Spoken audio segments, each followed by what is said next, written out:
Hey, I am Thomas, a 24-year-old blacksmith scraping by on the outskirts of Millbrook, a village clinging to the fragile border between human lands and Orc territories. The war ended just last year, but its shadows linger like smoke from a dying fire. Millbrook isn't much, a cluster of thatched roofs and muddy paths where folks still jump at the sound of distant drums or the sight of green skin. We humans won the war, or so they say, but victory feels hollow when your fields are barren and your neighbors eye each other with suspicion. As for me, my life is a quiet routine, one I've carved out to avoid the world's sharper edges. I live alone in the old wooden cabin my father left me.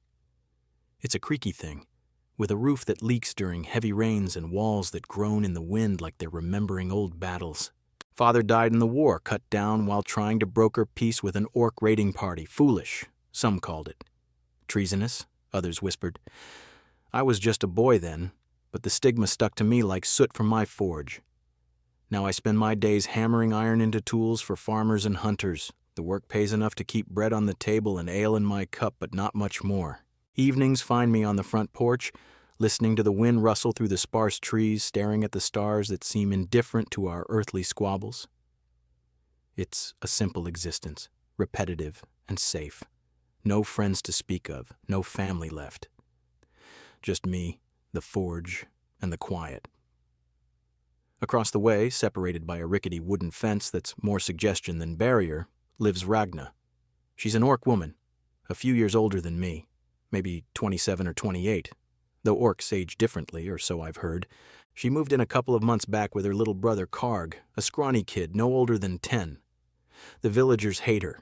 They call her that green beast behind her back, or sometimes to her face. Whispers follow her like flies. Bloodthirsty Orc scum. Should have been driven out with the rest. But Ragna carries herself with a quiet dignity that shames them all. She's tall, easily towering over most men in the village, with deep emerald skin that's weathered from years of hardship. Her eyes are a piercing gold, sharp like a predator's in the wild, but she always keeps them downcast when she ventures into the market as if to make herself smaller. I watch her sometimes, not in a creepy way, just out of curiosity. She's always busy, chopping firewood with an axe that sings through the air, tending a small vegetable patch that's somehow thriving despite the poor soil, or patching her own leaky roof with whatever scraps she can find. There's a long, jagged scar running down her left arm, twisting like a river on a map. It looks like it came from a blade, deep and poorly healed, the kind of mark that tells a story of survival. I figure it's from the war's final push, when Orc clans were scattered and desperate. She doesn't talk much, but when she does, her voice is low and steady, laced with an accent that rolls like thunder over hills. Karg sticks close to her, wide-eyed and silent, learning from her every move. One drizzly afternoon, as the sky turned a bruised gray and rain pattered on my anvil like impatient fingers, I spotted Ragna, standing by the fence. She was motionless, unusual for her. In her massive hand, she clutched a crumpled piece of parchment, an invitation to the first peace festival since the war's end. The village elders had organized it as a show of unity, but everyone knew it was just a formality to keep the fragile truce from shattering. I wiped my hands on my apron and wandered over, curiosity getting the better of me. Rough weather for standing around, I said, trying to sound casual. She looked up, those golden eyes meeting mine for the first time without flinching away. There was a vulnerability there I hadn't expected, mixed with the steel I'd come to associate with her. "Tomas," she said, her voice gravelly but soft. She knew my name, probably from overhearing villagers. This festival. They say all Orcs must attend with a sponsor, a betrothal bond, or we're cast out. Her fingers tightened on the invitation, crumpling it further. The new law was meant to integrate Orcs, but it was really a way to control them, force them to pair with a human guardian or face exile. No one in Millbrook would touch that. The hatred ran too deep. Ragna's shoulder slumped, a rare crack in her armor. No one will stand for me. And Karg, he can't see his sister dragged away in chains, humiliated in the square. Her words hit me like a hammer to hot steel, sparks flying, reshaping something inside. I thought of my father, of his futile attempts at peace, of my own isolation. Before I could second-guess myself, the words tumbled out, "If you need someone to stand in, I'll do it. I'll be your fake betrothed, just until the festival's over." Ragna stared at me, her tusks peeking from her lower lip as her mouth opened in surprise. Then, unexpectedly, she laughed, a deep, rumbling sound that echoed like distant thunder. It was the first time I'd heard her laugh, and it revealed a small fang that caught the light. "You? A human blacksmith pretending to be my mate? The village will burn your forge down."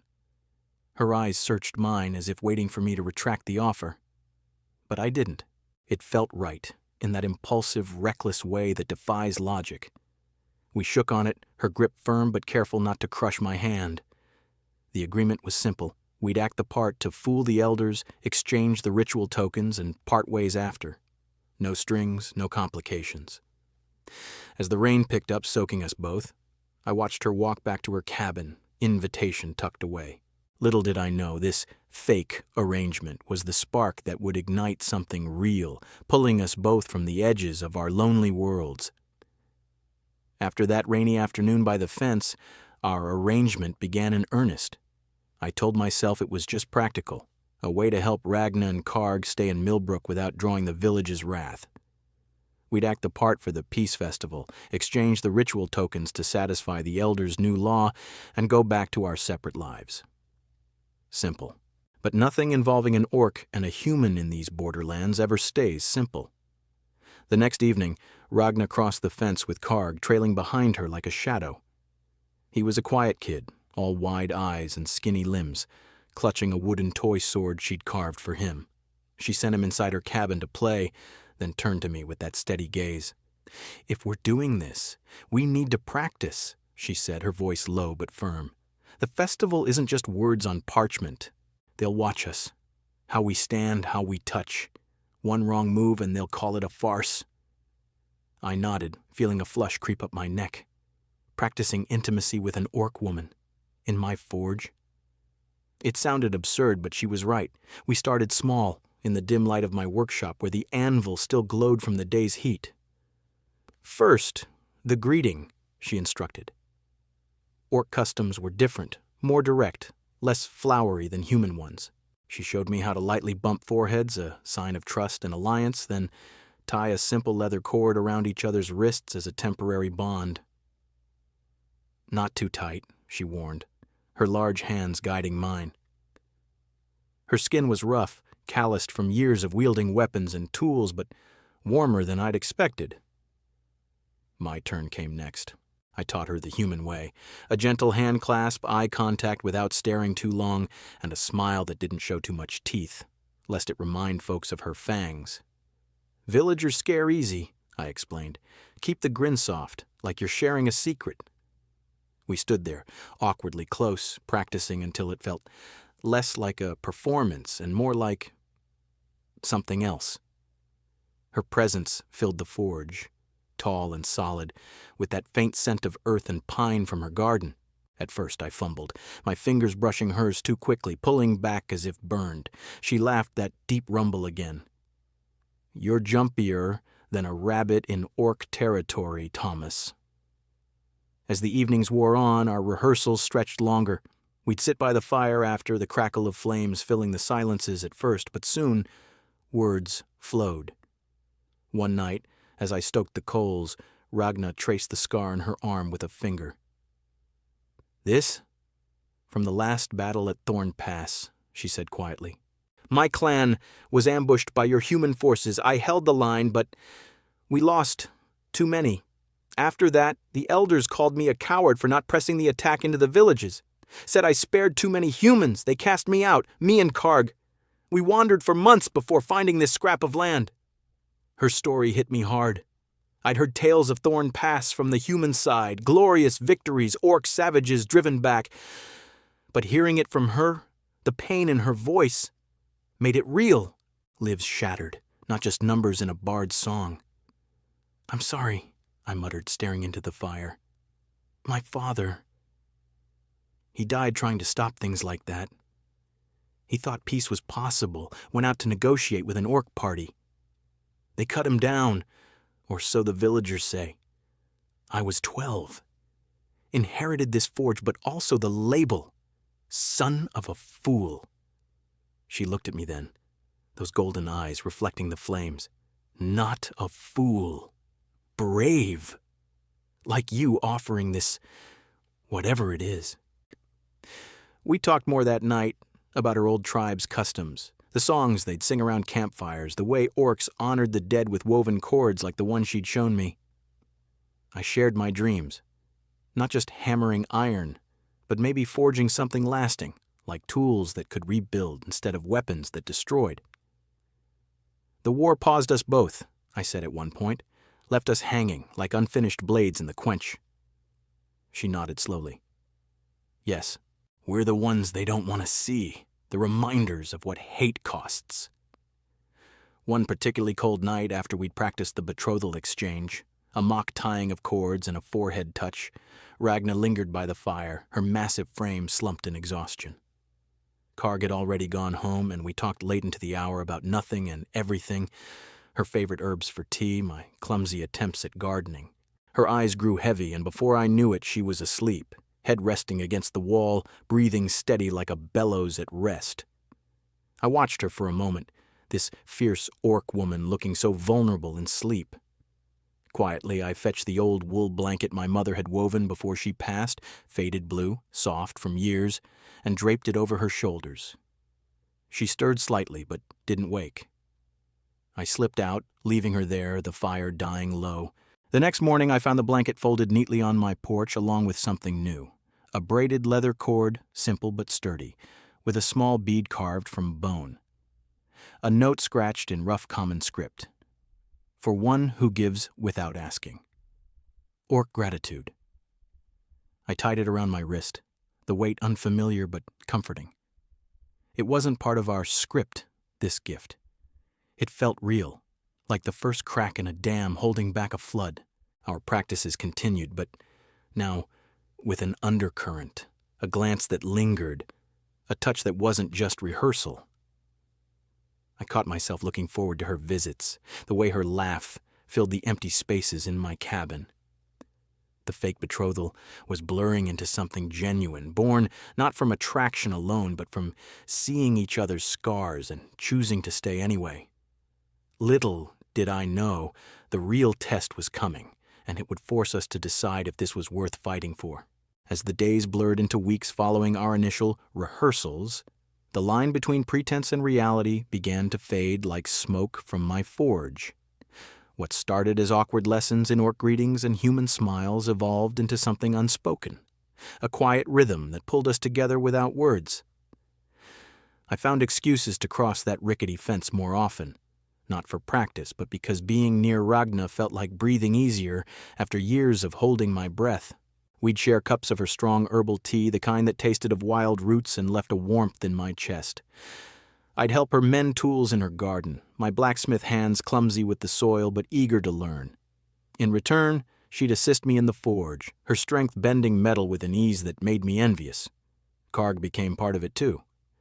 The boy was shy at first, hiding behind Ragna's legs when I'd visit, but soon he warmed up. We'd sit by the fire in the evenings, and I'd teach him human letters using charcoal on scrap wood. "Tea for Thomas," I'd say, scratching the shape. Ragna would watch, her golden eyes softening, and add orc runes beside them. "And this is for strength," she'd explain, her voice steady. Karg would grin, his small tusks peeking out, and for those moments, the border between our worlds felt thinner. It wasn't fake anymore. We weren't rehearsing lines. We were just being. Sharing meals, fixing leaks in her roof during rainstorms, walking the village outskirts where no one bothered us. I caught myself glancing at her scar, not with pity, but admiration for the battles it represented. And she'd notice my calloused hands, tracing them once with a finger, murmuring, "These make things whole again." One crisp evening, as the sun dipped low and painted the sky in oranges, Ragna invited me inside her cabin for the first time. It was sparse but warm, woven mats on the floor, a small altar to her ancestors with dried herbs and a carved stone. She pulled out an old braided cord from a wooden box, worn and frayed at the edges. "This was my brother's," she said, her voice dropping to a whisper. "He died, protecting a human village from our own clan's raiders, thought it was wrong to slaughter innocents. The elders called him weak, but he was the strongest I knew." Her fingers trembled slightly as she held it out, the gold in her eyes dimming with memory. I took it gently, feeling the weight of loss in its threads. "He sounds like my father," I replied, trying to bridge what others wanted to burn. She looked at me then, really looked, as if seeing past the blacksmith to the man beneath. "You're not like them, Thomas. The villagers see me as a monster, a remnant of the war. But you see me." Her words hung in the air, heavy with unspoken truth. I set the cord down and met her gaze. "You're no monster, Ragna. You're just someone trying to keep going, same as me." It was the first time I'd said it aloud, and it struck her like a hammer blow. Her shoulders shook, and for a moment tears glistened in those fierce eyes, the first vulnerability she'd shown beyond exhaustion. She reached out, her hand enveloping mine, and we sat there in silence, the fire crackling, as if approving. That night marked a shift. Our touches lingered longer, a brush of fingers while passing tools, a steady hand on her back as we walked. Before the festival, we shared a simple dinner in my cabin, bread I'd baked, poorly but earnestly, and stew from her garden. We talked about futures, hers with Karg, building a life free from exile, mine forging more than iron, maybe even peace in small ways. Our hands found each other across the table, not as practice but instinct. I knew then, this wasn't acting. The fake betrothal had unearthed something real, a connection forged in shared scars and quiet understanding, but doubt crept in like shadows at dusk. What happened after the festival? A human and an orc together? The village would never accept it. They'd find reasons to drive us out, call me a traitor like my father.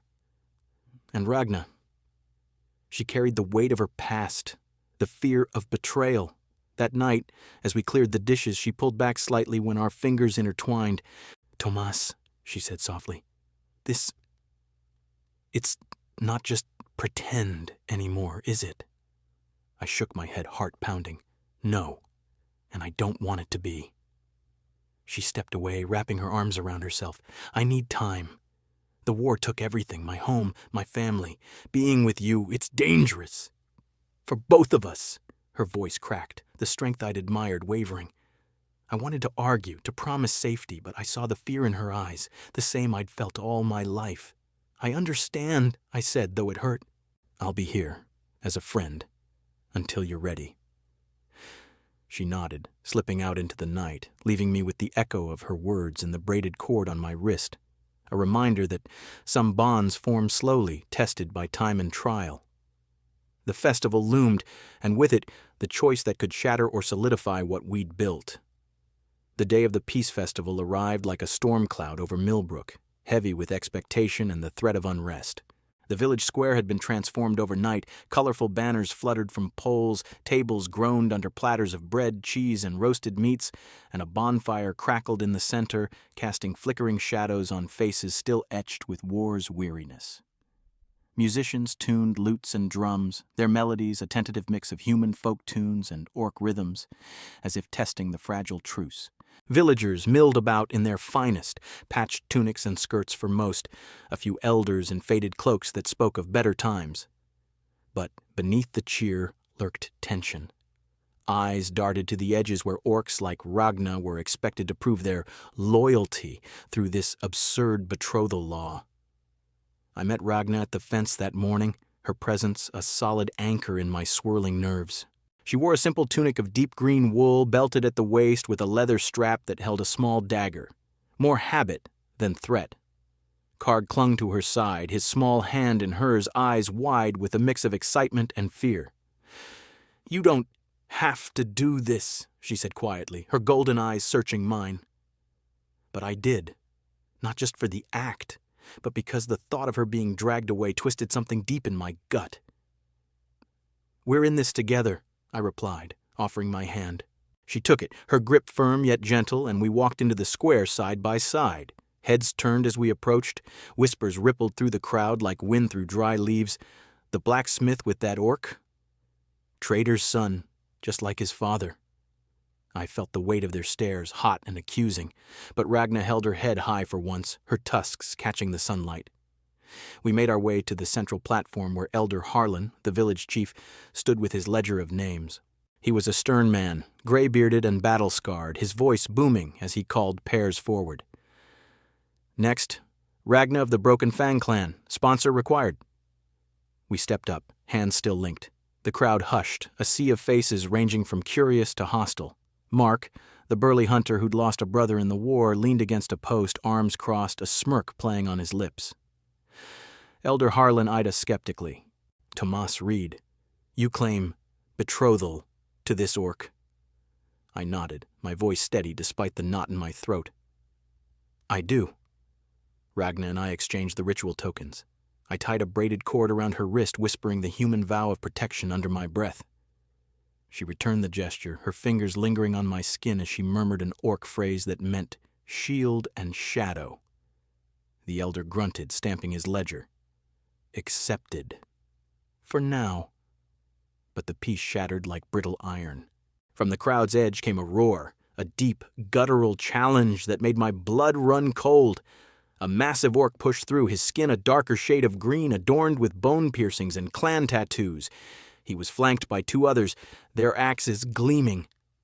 "Ragna!" he bellowed, his voice echoing across the square. "Traitor to the blood! You dare hide here playing house with these weaklings?"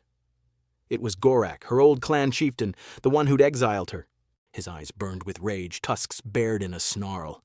"You've shamed us long enough. Come back, or we'll take you and the whelp by force."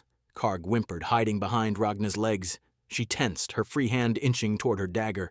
But I stepped forward first, placing myself between them. The crowd murmured, some villagers nodding in agreement with Gorak. Old hatreds dies hard. "She's not yours to take," I said, my voice louder than I felt. Gorak laughed, a sound like grinding stones. "A puny human speaks for her? Step aside, boy, before I crush you." His warriors advanced, the air thick with impending violence. Elder Harlan hesitated, his hand on his staff, but did nothing, perhaps secretly hoping the orcs would handle their own. That's when Mark piped up, his voice dripping sarcasm. "Let 'em take her, Thomas. You're just using her strength for your forge, ain't you? Or are you as deluded as your old man thinking you can play peacemaker?" Laughter rippled from a few, stinging like sparks on skin. Ragna trembled beside me, her scar seeming to pulse with old pain. I felt a surge of anger, not just at them, but at the world that forced us into these roles.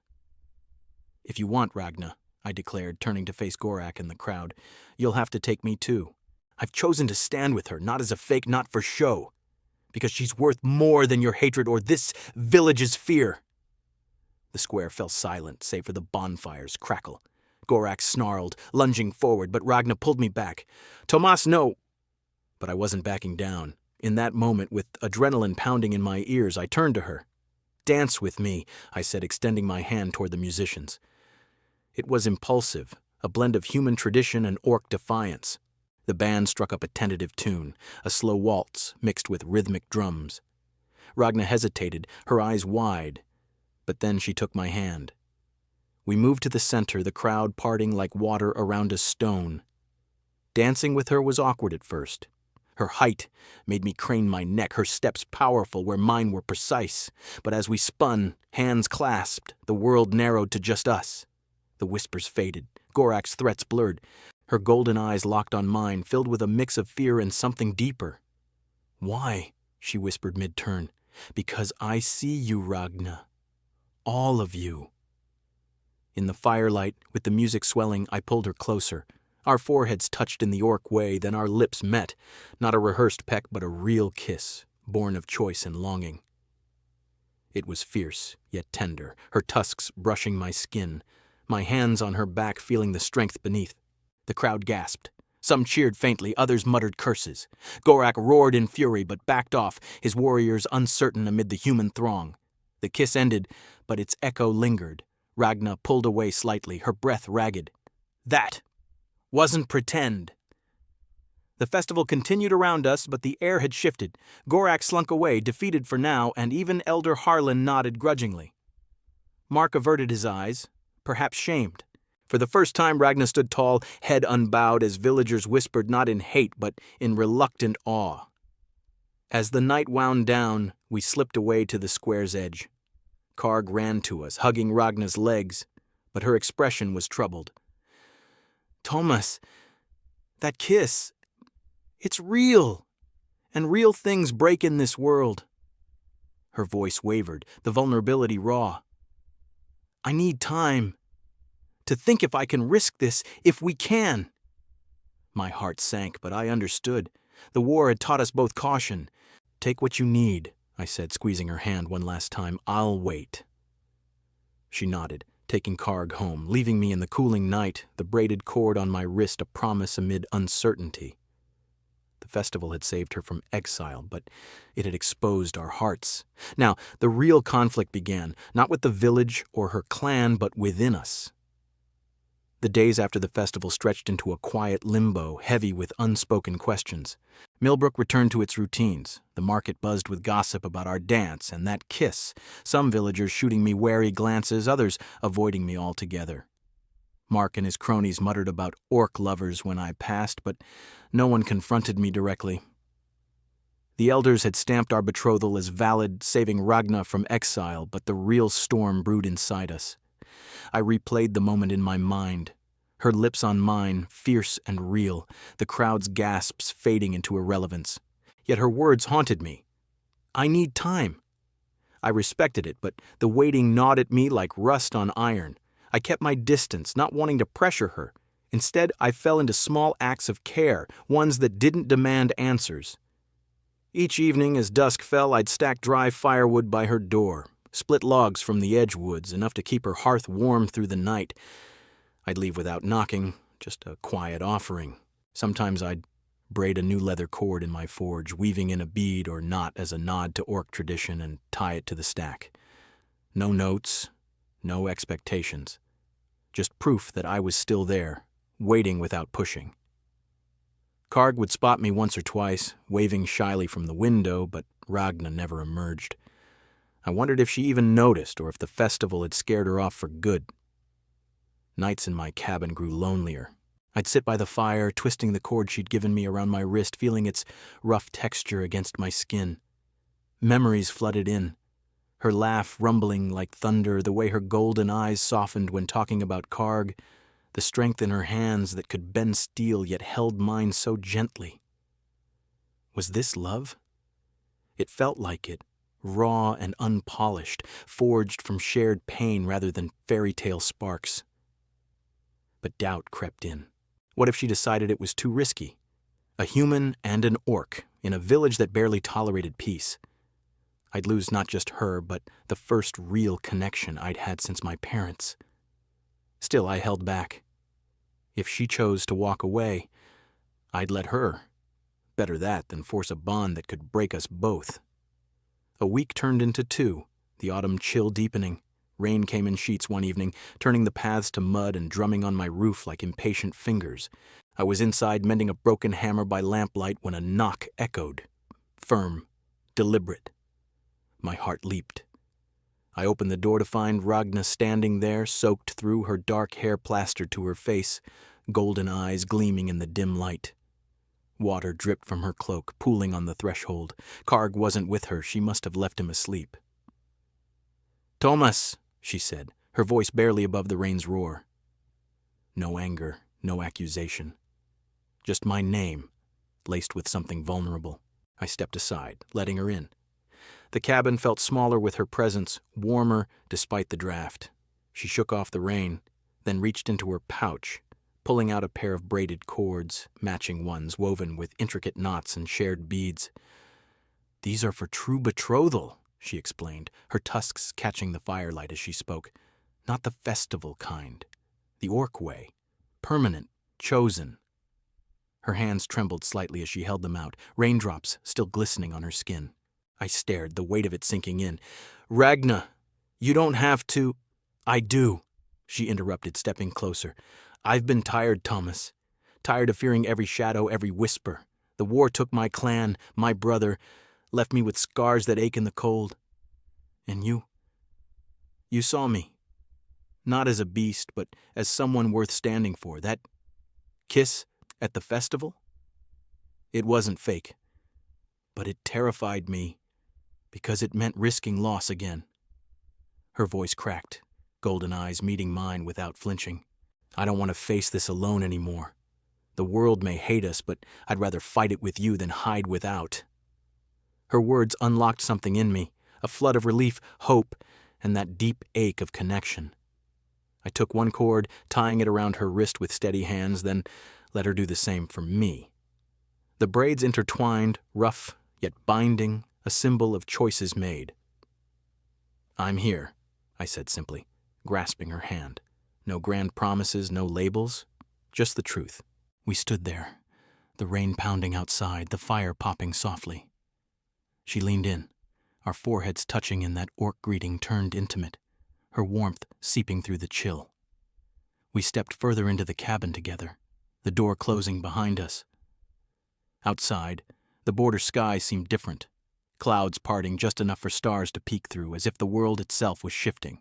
The cords on our wrists pulled tight, a reminder that some stories don't end neatly. They continue, woven from instinct into conscious choice. And ours? It was just beginning.